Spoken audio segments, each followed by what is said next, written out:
Imagine this. The night sky is wide and quiet, and there are no cities, no written words, no laws carved in stone. People tell stories by the fire and watch the stars move like slow rivers. Then, little by little, something shifts. Fields appear where there were only wild grasses. Villages become towns. Voices become written signs. It feels almost like someone opened a door that had always been there, waiting to be found. This is where our story begins, around 3,500 years before Christ, when scattered communities of farmers and herders started shaping the first civilizations. Not through magic, but through need and imagination. People wanted to count harvests, to share water fairly, to remember promises, to call on the gods with more than a whisper. And so they built. Let's walk into Mesopotamia first, the land between two rivers. The Sumerians looked at mud and reeds and saw possibilities. They pressed marks into wet clay and turned memory into something that could be held in a hand. One of the earliest records we have is not about a king or a war. It is a receipt for beer, a quiet agreement that says, "I gave, you received, we both remember." They carved time into 60 parts, not because it looks neat on a clock, but because 60 can be divided in many ways, and farmers could share hours like they shared water. They pulled a wheel from the potter's workshop and eventually imagined it on a cart. It was simple, round, and patient, and it changed how far food could travel and how far people could dream. Life there was not just inventions and clever tools. It was mornings filled with the sound of markets and evenings of long prayers to gods who lived in ziggurats lifted toward the sky. City walls rose, not to make enemies, but to protect granaries and families. Scribes learned to copy lines for years, until each sign was as steady as their breath. A tiny curiosity from those days still makes us smile. Some tablets include school jokes and small complaints from students about difficult teachers. In those clay lines, you can almost hear a sigh from a tired teenager. Follow the river of time north and west, and the land thins into desert before it meets a long green ribbon of life. Egypt grows out of the Nile's yearly heartbeat. When the river rose, fields drank. When it fell, people planted. Order settled over the land like a gentle rule. The pharaoh was not only a ruler, but a keeper of balance. In a world where the desert stood ready to swallow a careless mistake, they aimed for harmony. Walk with a young scribe through his day. He wakes before the light is soft, grinds ink, unrolls a reed scroll, and practices again and again. 12 years might pass before his hand moves like a river across the page. The training is strict because writing is power, and mistakes can twist meaning. The people here believed that a person's heart told the truth of their life. In their stories of the next world, a feather measured the weight of a soul. This image is gentle and deep. It says, "Live lightly, do not let your heart grow heavy with wrongdoing." Now look up at the Great Pyramid. Each stone meets the next with a care that still puzzles us. There are tiny marks of red ink on some blocks, like notes left by workers to guide one another. Far from being nameless, many builders had teams with proud nicknames. On the riverbanks, village songs drifted with the current while boats carried limestone and grain. An often overlooked detail is the simple loaf of bread stamped with a seal to show a fair ration. It tells us that behind the monuments were systems, people, and everyday fairness that kept the whole world turning. Travel east toward the lands that would one day be called Pakistan and India. In the Indus Valley, cities like Harappa and Mohenjo-Daro were carefully planned, with straight streets and homes that shared a smart idea. They used flowing water to carry waste away. Imagine stepping into a small room where a clay platform and a drain let water wash everything clean. This was long before aqueducts rose in the West. The people there left us many small seals carved with animals and symbols. We can read the care in the carving, but not the message. Their script is a closed door that invites patient hands to try the key. Their cities eventually emptied out around 1900 years before Christ. The reason is still a quiet question. It could have been long seasons without rain, or rivers that changed their paths and left fields thirsty. Maybe trade routes shifted and homes followed new roads. What remains are bricks with finger marks, little reminders that real hands shaped those walls. All through this time, trade carried ideas as much as goods. From the Persian Gulf to the Red Sea, from the Indus to the Mediterranean, people exchanged lapis and copper, stories and songs, gods and healing herbs. A merchant might leave Sumer with jars of oil and return with a new word, a new way to measure grain, or a tune that matched a familiar heartbeat in a new rhythm. The past was never a single voice. It was a marketplace of minds. And here is something tender to remember. Many firsts came quietly. The first law that said a neighbor's field boundary should be respected. The first treaty that ended a quarrel before it became a wound. The first lullaby that calmed a child while storms gathered on the horizon. The first calendar that told farmers when to plant without guessing. Curiosities hide in these moments. In one ancient list, a teacher reminded students to wash their hands before class. In another, a doctor suggested honey for a sore throat. These small notes show the warmth that often escapes a grand timeline. When we say that history begins here, we do not mean that nothing mattered before. We mean that memory found a way to last. Clay tablets, stone walls, copper tools, and carved seals turned lives into echoes that can still reach us. If you listen closely, the echoes carry ordinary sounds. A wheel creaking under a load of grain, a reed pen scratching a line, a mason calling for a stone to be nudged a little closer, a child asking for the story again, the one about the hero who learned to be wise, not just strong. So stay with this journey a little longer. Let the rivers guide you. Let the desert teach you patience. Let the cities show you how many hands it takes to build a world.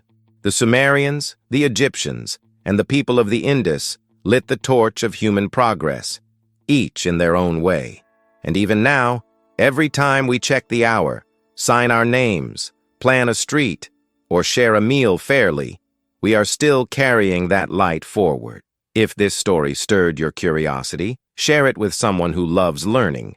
Leave a thought about what surprised you most, and subscribe to Legacy of Empires so we can keep exploring the ancient world together. Picture this. Around 5,500 years ago, in a land wedged between two mighty rivers, something extraordinary was happening. The Tigris and Euphrates weren't just watering the soil, they were nurturing the very first seeds of what we call civilization.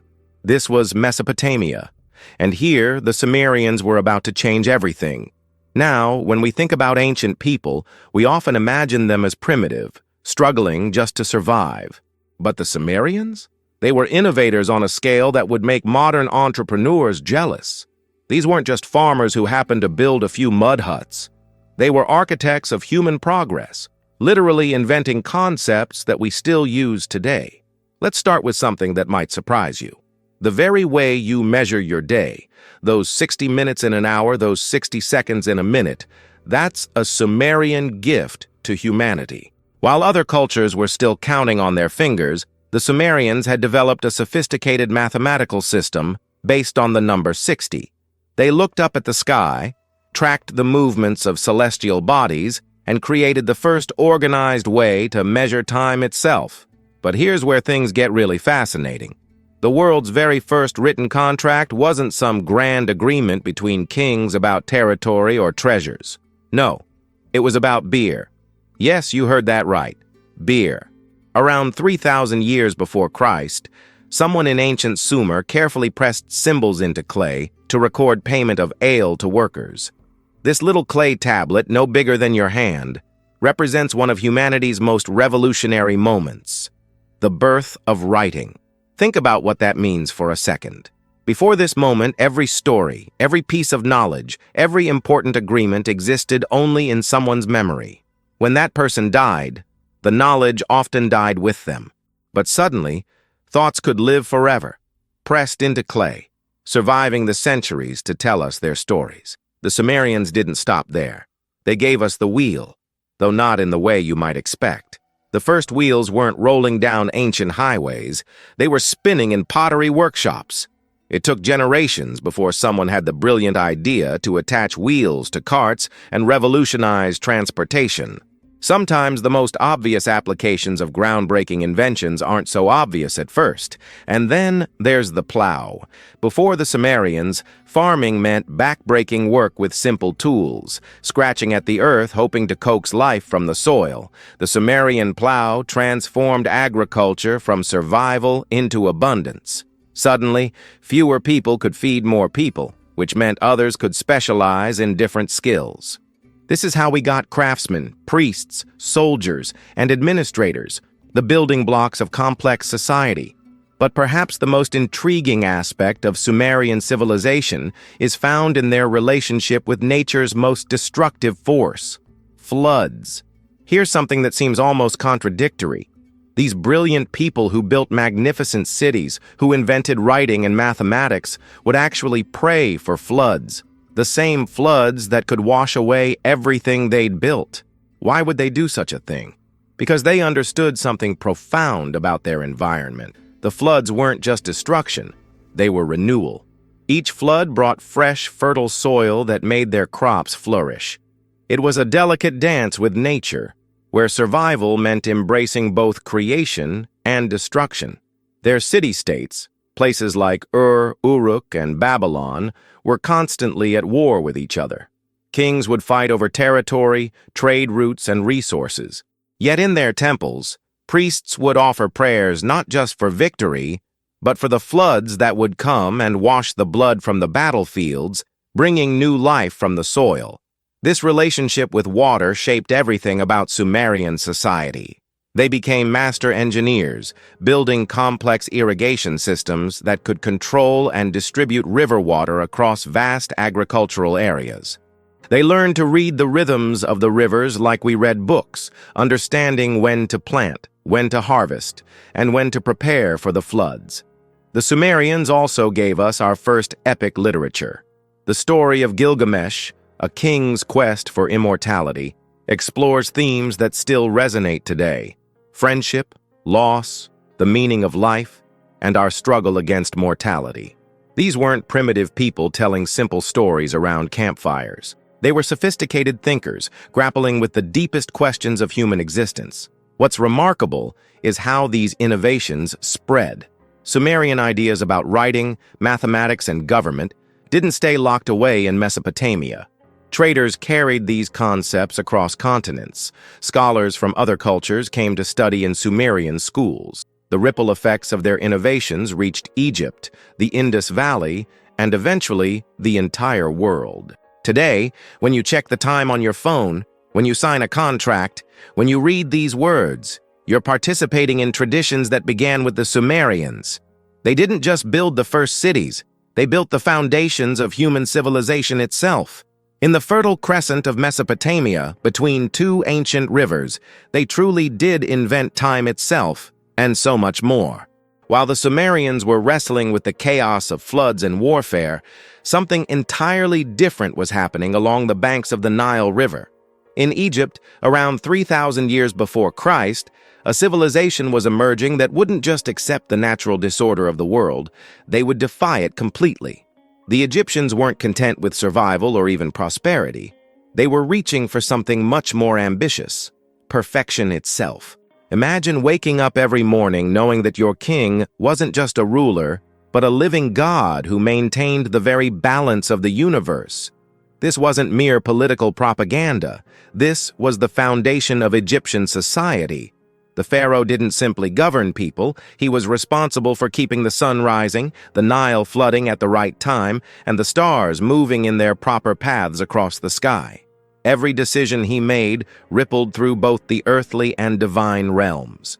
This obsession with cosmic order led the Egyptians to achieve something that still leaves modern engineers scratching their heads in wonder. The Great Pyramid of Giza stands as perhaps humanity's most precise ancient achievement. Here's something that will blow your mind. The massive stone blocks that make up this pyramid fit together so perfectly that you literally cannot slide a credit card between them. Not a piece of paper, not a thin blade, nothing. Think about what that means for a moment. We're talking about stones that weigh as much as 15 tons each, quarried from locations hundreds of miles away, transported without modern machinery, and positioned with a precision that would challenge today's laser-guided equipment. How did they do it? After decades of study, we still don't have a complete answer. The Egyptians achieved this level of perfection using tools that seem almost primitive compared to our modern standards. Yet they created something we struggle to replicate even today. But this pursuit of perfection wasn't limited to grand monuments. It permeated every aspect of Egyptian society, right down to the classroom. If you wanted to become a scribe in ancient Egypt, essentially the educated professional class, you were signing up for 12 years of intensive training. 12 years of memorizing thousands of hieroglyphic symbols, mastering complex mathematics, and learning the art of beautiful handwriting. And here's where Egyptian education gets really intense.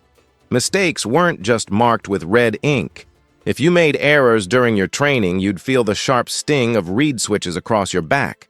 This wasn't cruelty for its own sake. This was a society that believed knowledge was literally a matter of life and death. Scribes kept the records that determined who paid taxes and who didn't, who received grain during famines and who went hungry, who was summoned for military service and who stayed home. One mistake in copying a royal decree could affect thousands of lives. The pressure was enormous, but so were the rewards. Scribes were among the most respected people in Egyptian society. They could rise from humble origins to positions of great influence. Some even became advisors to pharaohs. There's an ancient Egyptian text that tells students, "Be a scribe. Your body will be sleek, your hand will be soft, and you will not be like a laborer." In a world where most people worked with their hands under the scorching desert sun, this was an incredible opportunity. But perhaps the most fascinating aspect of Egyptian culture was their unique understanding of human nature itself. While we modern people believe our thoughts, emotions, and consciousness reside in our brains, the Egyptians saw things completely differently. To them, the heart was the center of everything that made you human. Your intelligence, your emotions, your moral character, even your memories. This belief shaped their entire concept of the afterlife. When an Egyptian died, their journey to the next world included one of the most dramatic moments imaginable: the weighing of the heart. Picture this scene. The deceased person stands before Osiris, the god of the dead, while the god Anubis carefully places their heart on one side of a golden scale. On the other side sits a single feather, the feather of truth and justice. If your heart was heavy with wrongdoing, it would tip the scales, and your soul would be devoured by a terrifying creature that was part crocodile, part lion, and part hippopotamus. But if your heart was light, balanced by a lifetime of good deeds and honest living, you would pass into eternal paradise. The brain, meanwhile, was considered so unimportant that during mummification, it was removed and thrown away while the heart was carefully preserved. This focus on the heart reveals something beautiful about Egyptian values. They believed that what truly mattered wasn't just what you knew, but how you lived. Your character, your kindness, your honesty. These were the things that would determine your eternal fate. It was a remarkably sophisticated moral philosophy for a civilization that existed thousands of years ago. The Egyptians also developed an incredible understanding of the human body through their mummification practices. While they might have been wrong about the brain's importance, their knowledge of anatomy, preservation techniques, and chemistry was centuries ahead of other civilizations. They created medicines, performed surgeries, and even had specialized doctors for different parts of the body: eye doctors, dental surgeons, and physicians who specialized in internal medicine. Their pursuit of perfection extended to art as well. Egyptian painters and sculptors followed strict mathematical proportions that remained unchanged for thousands of years. Every pharaoh's statue, every painted figure on a tomb wall followed these precise rules. The result was an artistic style so consistent and refined that we can recognize Egyptian art instantly, even today. But perhaps most remarkably, this civilization that was so obsessed with perfection and order managed to last for over 3,000 years. That's longer than the time between the birth of Christ and today. Dynasty after dynasty, pharaoh after pharaoh, they maintained their core beliefs and practices through invasions, famines, and political upheavals. The legacy of their pursuit of perfection lives on in ways you might not expect. Every time we strive for precision in engineering, every time we value education and literacy, every time we believe that how we live matters more than what we possess, we're echoing values that first flourished along the banks of the Nile, in a kingdom where pharaohs ruled not just men, but the cosmic order itself. Are you fascinated by this ancient legacy? Then comment your thoughts, like the video, share it with fellow history lovers, and subscribe to Legacy of Empires for more epic journeys. Here's where our story takes a mysterious turn. While the Sumerians were filling countless clay tablets with their cuneiform script, and the Egyptians were covering tomb walls with elaborate hieroglyphs, another remarkable civilization was thriving in what we now call Pakistan and northwestern India. But these people, the Indus Valley civilization, chose an almost eerie silence. They wrote, "Yes, but they left us virtually nothing to read." Imagine walking through the ruins of Harappa or Mohenjo-Daro today. You'll see the remains of a sophisticated urban society that existed around 4,500 years ago. You'll find carefully planned streets, advanced drainage systems, and standardized weights and measures. But when you look for the usual signs of ancient power, the boastful inscriptions of kings, the religious texts, the historical records that other civilizations left behind, you'll find almost nothing. It's as if an entire civilization decided to whisper when everyone else was shouting. The few examples of Indus script that archaeologists have found are tantalizingly brief. Small seals with mysterious symbols, pottery shards with short inscriptions, copper tablets with geometric patterns that might be writing or might be something else entirely. Scholars have spent decades trying to crack this code, and we're no closer to understanding it today than we were when these artifacts were first discovered. It's one of humanity's greatest unsolved puzzles. But here's what makes this silence even more intriguing. The Indus people weren't primitive or isolated. In fact, they were incredibly advanced. While most of the ancient world was still figuring out basic sanitation, the people of the Indus Valley had something that would make modern city planners proud: flush toilets and sophisticated sewage systems. Picture this. Around 2,500 years before Christ, while people in most other places were dumping waste wherever was convenient, every house in Mohenjo-Daro had its own private bathroom with a toilet connected to an elaborate network of covered drains. These drainage systems were so well engineered that they included manholes for maintenance and settling tanks to prevent flooding. This was 1,500 years before Rome would become famous for its aqueducts. Yet the Indus people had already mastered urban water management. Walking through their cities must have been a remarkably clean and pleasant experience. The streets were laid out in perfect grids, wide enough for carts to pass comfortably. Every neighborhood had public wells with steps leading down to the water level.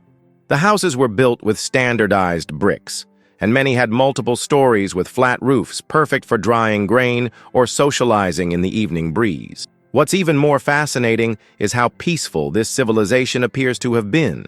While Sumerian cities were surrounded by massive walls and filled with weapons, and Egyptian pharaohs were constantly depicted in battle, the Indus cities show almost no evidence of warfare. No great palaces, no obvious temples, no monuments to warrior kings. It's as if they created a society based on entirely different values: cooperation instead of conquest, commerce instead of conflict. Their trade networks stretched across vast distances. Indus seals have been found as far away as Mesopotamia, suggesting these mysterious people were master merchants who connected distant corners of the ancient world. They developed standardized weights that were so precise they remained unchanged across their entire civilization for centuries. They created beautiful pottery, intricate jewelry, and small sculptures that show remarkable artistic skill. But then, around 1900 years before Christ, something went terribly wrong. The cities that had thrived for nearly 1,000 years began to empty. Streets that had bustled with activity fell silent. Houses that had sheltered families for generations stood abandoned. The sophisticated drainage systems that had been so carefully maintained began to crumble. Within a relatively short period, maybe just a few generations, one of the world's most advanced civilizations simply vanished. What happened? This question has haunted archaeologists for decades, and the truth is, we still don't know. Some evidence suggests that the climate changed dramatically during this period. The monsoon rains that fed the great Indus River may have shifted patterns, turning fertile farmlands into desert. Rivers may have changed course, leaving cities stranded far from their water sources. Others wonder if invaders swept down from the north, though there's surprisingly little evidence of violent destruction. Some theorize that internal conflicts finally tore apart this seemingly peaceful society. There are even suggestions that earthquakes or other natural disasters made the region uninhabitable. Perhaps the most haunting possibility is that we're looking at the result of environmental collapse. The Indus people may have been victims of their own success, growing too large and using too many resources until the land could no longer support them. If that's true, their story becomes a cautionary tale that resonates powerfully in our modern world. The mystery deepens when you consider that this wasn't a small, isolated community. The Indus Valley civilization covered more territory than Egypt and Mesopotamia combined. At its peak, it may have been home to over 5 million people living in more than 1,000 settlements. This was one of the largest populations on Earth at the time, yet they managed to disappear from history so completely that we forgot they ever existed until archaeologists rediscovered them in the 1920s. What makes their silence even more poignant is imagining all the stories we've lost. Every civilization that learned to write did so because they had something urgent to say. Laws to record, gods to praise, enemies to condemn, love to declare. The Indus people clearly had writing, but they chose to use it sparingly. Were they more private than other cultures? Did they prefer oral traditions? Or is their writing hiding in plain sight, waiting for someone clever enough to finally crack the code? Today, as we face our own challenges with climate change, resource management, and sustainable development, the story of the Indus Valley civilization feels especially relevant. They created something remarkable, cities that were clean, efficient, and apparently peaceful. They developed technology that wouldn't be matched for centuries. They built a society that lasted for nearly a millennium. Yet in the end, the earth swallowed their secrets. Their cities returned to dust, their script remained unread, and their voices fell silent. But perhaps that's not entirely true.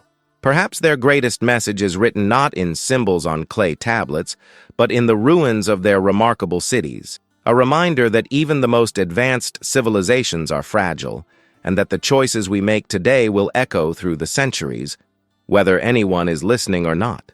So here we are, at the end of our journey through the dawn of civilization. We've walked the streets of Sumerian cities, marveled at Egyptian pyramids, and pondered the mysteries of the Indus Valley. These civilizations rose and fell thousands of years ago, their kings turned to dust, their cities buried beneath sand and time. Yet somehow, they're still with us, whispering in our ears every single day. Think about it for a moment. Right now, as you're listening to this story, you're experiencing the legacy of these ancient people in ways you might never have considered. When you glance at your watch or phone to check the time, you're using the Sumerian system of 60 minutes in an hour, 60 seconds in a minute. When you read these words, you're participating in the revolutionary idea that thoughts can be preserved in symbols, an invention that began with those first clay tablets pressed in ancient Mesopotamia. Every contract you sign, every law you follow, every story that moves your heart, they all trace their roots back to these pioneering civilizations. The Sumerians gave us the very concept of written law. The Egyptians showed us that human achievement could reach toward the divine. The Indus people, in their mysterious silence, perhaps taught us that not everything worth knowing needs to be shouted from the rooftops. But their influence goes deeper than practical inventions. These civilizations fundamentally changed what it means to be human. Before them, people lived in small groups, focused mainly on survival. After them, we began to dream bigger. We started building not just for today, but for eternity. We began to see ourselves as part of something larger, a cosmic order, a divine plan, a complex society that could outlast any individual life. The Egyptians believed so strongly in permanence that they spent decades building tombs designed to last forever. And in a way, they succeeded. The pyramids still stand today, not just as monuments to dead pharaohs, but as proof that humans can create something that transcends their own brief existence. Every time we build something meant to last, a library, a bridge, a work of art, we're following their example. The Sumerians taught us that knowledge could be preserved and shared across generations. Before writing, when an elder died, their wisdom often died with them. But once we learned to capture thoughts in clay, and later on paper, and now in digital form, human knowledge became cumulative. Each generation could build on the discoveries of the previous one. This is why we can split atoms and explore space, why we can cure diseases that would have mystified ancient physicians, why we can have conversations with people on the other side of the world in real time. Even the mysterious Indus people left us something profound. In their carefully planned cities, their sophisticated sanitation systems, their apparent emphasis on equality over hierarchy, we see an early vision of what organized society could be. They remind us that civilization doesn't always have to be about conquest and domination. Sometimes it can be about cooperation, about solving practical problems together, about creating spaces where people can live dignified, healthy lives. Now here's a question that might keep you awake tonight. If our civilization vanished tomorrow, what would future archaeologists make of us? What would they think we worshipped based on what we left behind? They might look at our massive shopping centers and think we were devoted to commerce. They might examine our sports stadiums and conclude that we held elaborate rituals there. They might find our smartphones and wonder if these small rectangular objects were religious icons, given how much time we spent staring at them. They might discover our skyscrapers and assume they were temples reaching toward the heavens, just as we once thought about Egyptian pyramids. What would our pyramids be? Perhaps our data centers, those massive buildings filled with servers that store our digital lives. Maybe our space stations and satellites, our attempts to extend human presence beyond Earth, or possibly our hospitals and schools, monuments to our belief in healing and learning.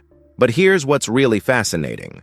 Just as we struggle to fully understand the values and beliefs of ancient civilizations, future people might completely misinterpret ours.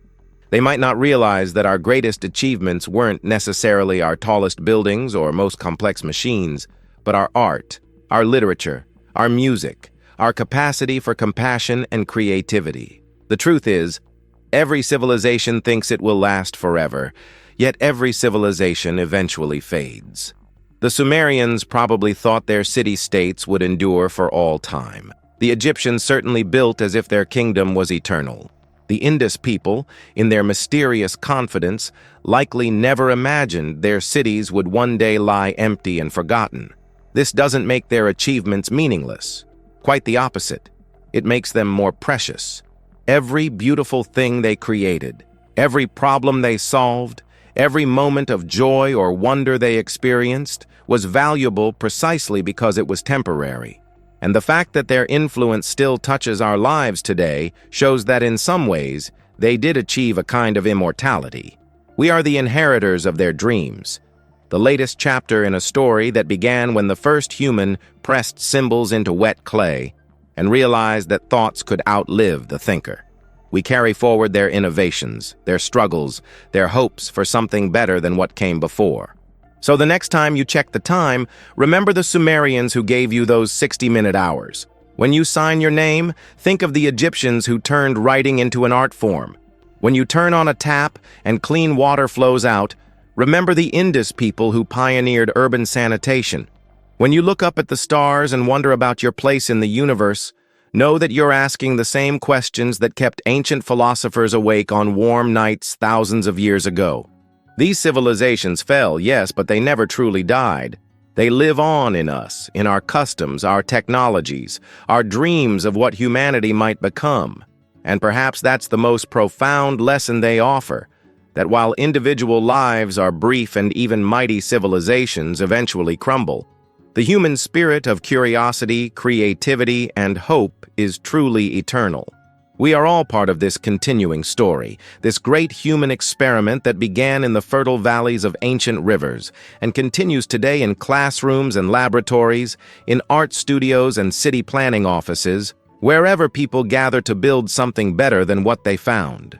The echoes of antiquity surround us always, reminding us that we are never truly alone, that we are part of something magnificent and ongoing, something that began with our first ancestors and will continue long after we ourselves become echoes for future generations to hear.